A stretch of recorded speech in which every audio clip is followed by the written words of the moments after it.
Hey everyone, my name is Nolan Fleming. I'm going to be making an argument discussing state intervention in Myanmar.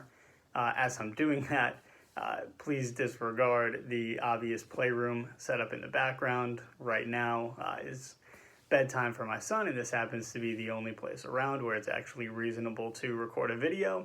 So please don't let the farmhouse and obvious children's books take away from the tone as I'm discussing genocide and failing democracy. So I'm going to be making an argument that states should not intervene in Myanmar and try to replace and fix the democracy that has failed in the country. And the first reason that I believe states should not intervene is intervention is really left with two options.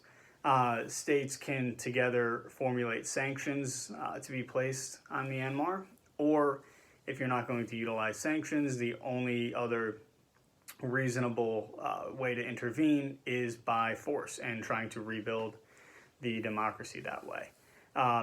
So starting with sanctions, they would be an epic failure and only bring more harm to the citizens of Myanmar.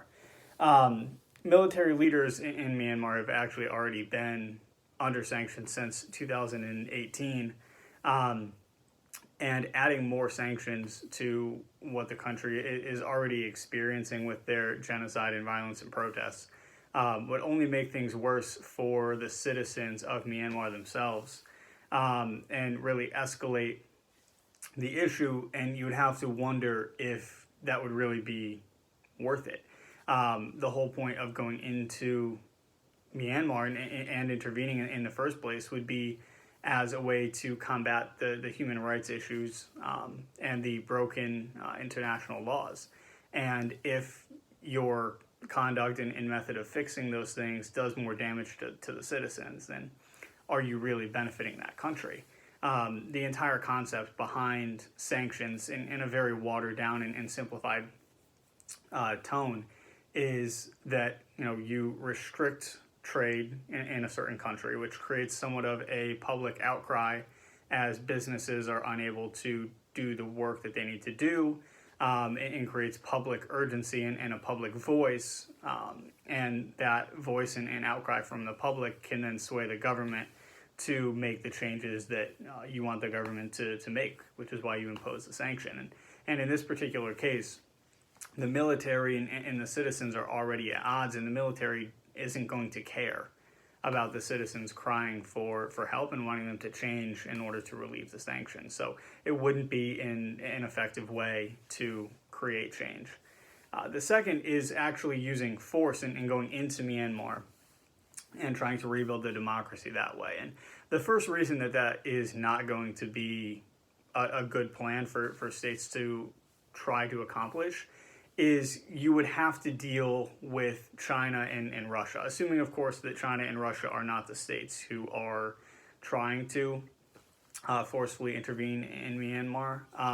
They are the two largest investors in the country, and they are relying on Myanmar not failing and the issue not being worsened because they have so much invested and so much to lose if the issues do continue to pile up. So both Russia and China have really sat back and been quiet so far, more or less, about the issues that are happening in Myanmar because they have so much financially on the line. And if a state or a collection of states were to physically intervene, there may be enough investment there if China and Russia felt that the financial damage to them could be large enough for them to intervene also on behalf of Myanmar, which would create a much larger, much more global conflict than anyone wants. And again, that global conflict, especially isolated to that area, would only do more damage than good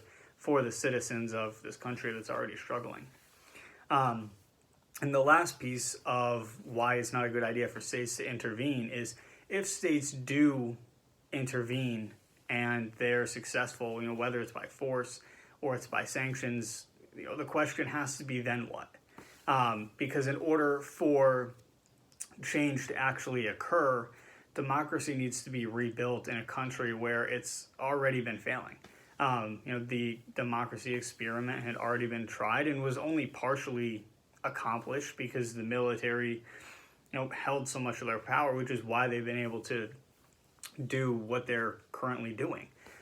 So in order to establish a successful democracy in Myanmar, states would have to go in and they would have to rewrite the constitution. They would have to recruit politicians who are currently in hiding and bring them back into being faces of the political arena in the state.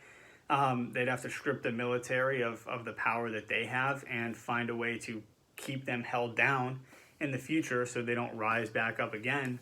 And frankly, when you try to build democracy in a country that's not already democratic, it usually fails. And the reason for that is, just as I'm explaining, you're taking the same people and the same ideologies that already existed, and you're really just reorganizing them and putting them into a different structure, but it's the same government. So those same ideologies and those same people that caused problems before could just cause the same problems down the line, and oftentimes do, and would just cause the democracy to fail again down the road, which would just lead to all new issues all over again. So in the end, states should not intervene despite all of these horrific things that are happening in Myanmar, because there is no actual efficient way for them to go in and create change without risking making things worse for the people of the country. And you have to think about the people and the citizens of Myanmar who are struggling so much when you're going to intervene and how your actions are going to impact them.